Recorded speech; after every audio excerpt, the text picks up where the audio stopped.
A butterfly's breakfast. That shortness of breath has absolutely nothing to do with the extraness attached to my thighs around my waist. It's because each vessel strikens and the blood flow races from me watching you enter the room. I spotted you early, so I practiced my salutation before you even lifted the brow over your left eye in acknowledgement that I even exist, you see.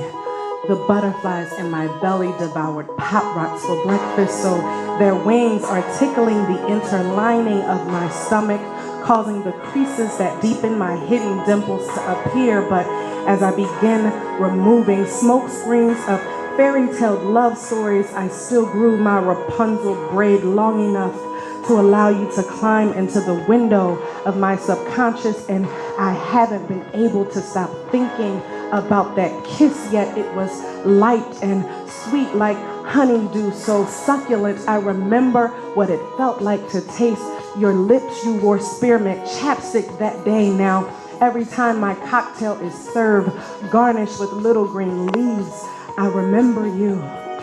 Refreshing, a tall drink of brown with just enough ice to make you cool, still strong enough to warm my inside. So like a cage bird, I imprison these thoughts of us in my mind, but I often dream them free to experience you. And when I do, the greatest love poem scripts aren't strong enough to prescribe a remedy for the ache in my legs from each endless night where we intertwined and you wrapped the moon's light and stars twinkle and morning sunsets for me. See, timeless forever, slow the hour hand on that ticking biological clock inside that alarms my cycling months, that birthing love childs with princess and knights never happens in Disney storybook fairy tales. See, reality always subsides and I watch you vanish from my gaze.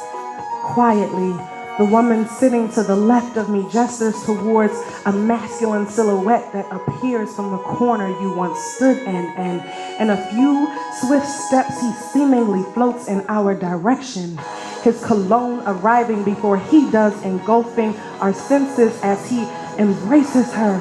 I can hear the faintest exhale she releases, and I can relate to the shortness of breath.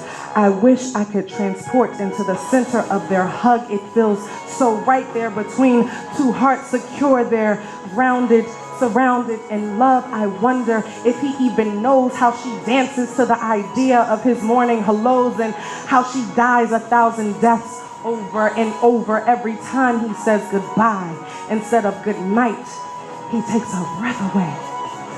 I wonder what her butterflies ate for breakfast at sunrise.